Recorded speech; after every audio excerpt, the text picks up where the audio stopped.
This is CSP 11 self assessment domain 6. So, first question is that a safety professional is assigned to evaluate and control heat exposure to field worker and using the heat equation concludes the temperature is too high. So, which method can the safety professional use to help the worker decrease the heat stored in their bodies? So, first option is allow the worker to go home for the day, allow the worker to drink caffeinated soda, allow the worker to take break in the service vehicle, and allow the worker to continuous working until the work is completed. So first option, allow the worker to go home for the day. So this is excessive and not required unless the medical emergency exists. And the goal is to reduce the heat load, not to stop all the work for the entire day. So first option is not correct. Second option, caffeine can increase. They are asking to drink caffeine soda. So caffeine can increase dehydration and not recommended for heat exposure. So workers should have water or electrolyte solution instead of this drink. So second option is not correct. And third option, allow the worker to take break in service vehicle. It seems to be correct because uh, heat stress, it is removing worker from hot environment and placing them in a cooler shade or air conditioned area, so their core body temperature can decrease. So this is the correct answer, it seems. And last one is allow the worker to continuous working until the work is completed. Actually this will increase the heat stress, and it can lead to heat stroke or heat exhaustion. So this is the opposite of safe control. So third option is correct. Next question. A company is concerned with safety of its front desk personnel, primarily since the rise of COVID-19 case in the area. So which risk factor must the safety professional consider to protect the worker? First option is route of deliveries coming to the company. This seems to be not the primary risk factor because delivery procedure may need to review, but not a primary risk factor protecting from desk staff from COVID-19 exposure. Next one is route of interaction with visitor. It is important for assessing transmission risk, but it is secondary. The fundamental concern is how the virus enters the worker body. So, third option is route of entry into the building. So, this is not related to COVID. Actually, this affects the physical security, access control, not specifically biological exposure pathway. So, best option will be route of exposure into the body because it will protect from desk personnel from the COVID-19. The safety professional must focus on how the virus can enter the body. So fourth option is the correct one. Next question: a abandoned metal tank containing a caustic soda, that is base, so has a wall thickness of 9.40 mm. The metal is corroding at the rate of 0.07 mm per year. So actually formula is given here. Future wall thickness is equal to current wall thickness minus corrosion rate into time. So what will the tank wall thickness be in 40 years, assuming no other factor affect the tank? So actually they are asking 40 years. So 40 into 7, that will be equal to 0.28. So if you minus 0.28 into 9.40 mm, So you will get this answer 9.12 mm. So this will be the correct one. Fourth question is, which term is used to describe a measure of the motion of body that is equal to the product of its mass and velocity? This is very easiest and simplest question.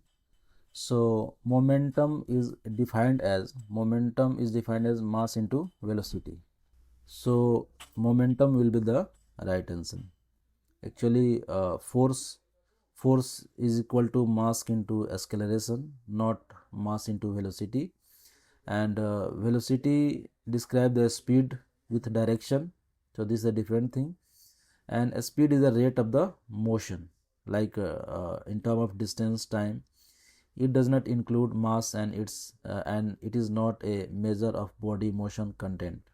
Fifth question is, when evaluating unloading bags from pallet, which zone of the person body should be given the least stress? Least stress. Actually, they are asking least. Actually, when we talk about the ergonomics, so in manual handling and ergonomics, the knuckle to shoulder zone is the ideal lifting zone because it places the least stress on the body. So, knuckle to shoulder is the best option, and chin to knuckle requires handling and puts stress on the lower back. So, this is the not correct one. Shoulder and above, actually overhead lifting increase strain on shoulder, neck and upper back, and floor to chin lowest the most stressful zone due to deep bending and poor leverage. Next question is that a safety professional is assigned to evaluate the occupational exposure to employee.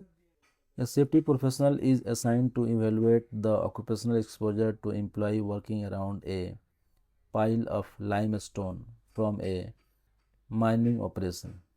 The safety professional is using field monitor for testing respirable silica and particulate matter. Which factor will the safety professional use in determining the degree of risk to which worker are exposed? So these are the four options.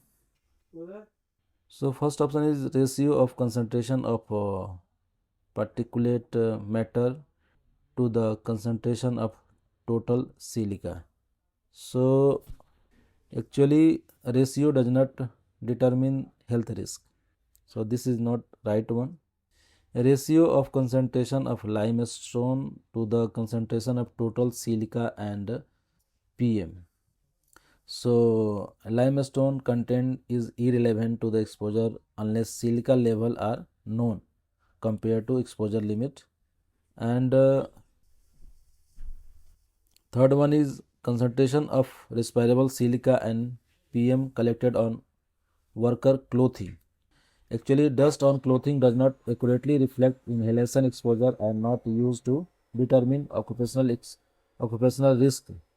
So, last option, concentration on concentration of the respirable silica and particulate matter in the breathing zone is the right one, because breathing zone represent the air that a worker actually inhales, approximately 25 to 30 centimeter radius around the nose and mouth, and this where field monitor or personal sampling device must measure.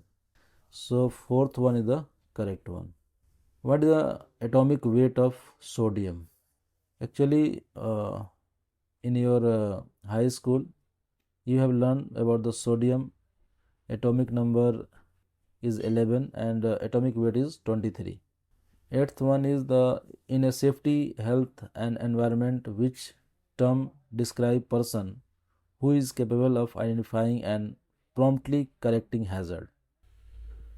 First option is qualified, second is competent, knowledgeable and educated. So what is meaning of qualified? Qualified means the person has training or credential but does not guarantee authority to correct hazard. And knowledgeable means implies awareness or understanding, but not necessarily authority or practical ability to act. And educated means formally taught, but again does not guarantee hazard recognition, a skill or decision making authority they have.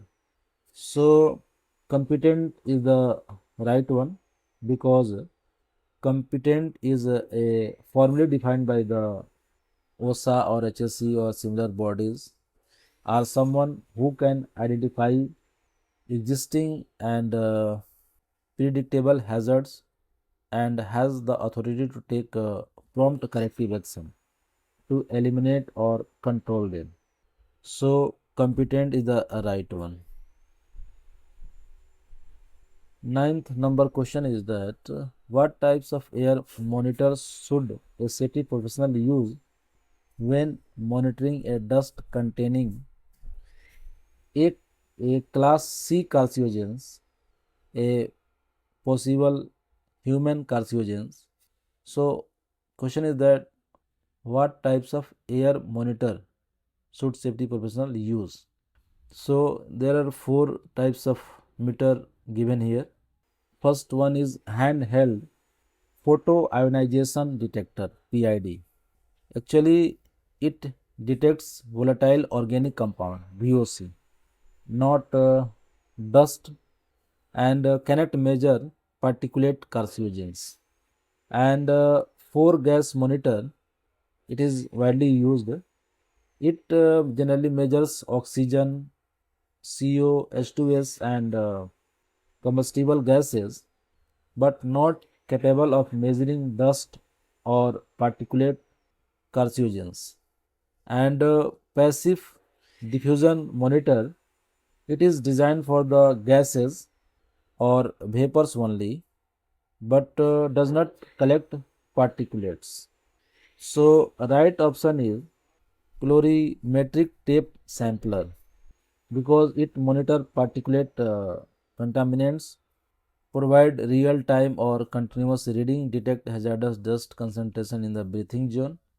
So it is designed for the continuous monitoring of particulates or specific contaminants. So this is the right one. Next question, which ergonomic principles should a safety professional use when evaluating a person with short legs operating a foot pedal?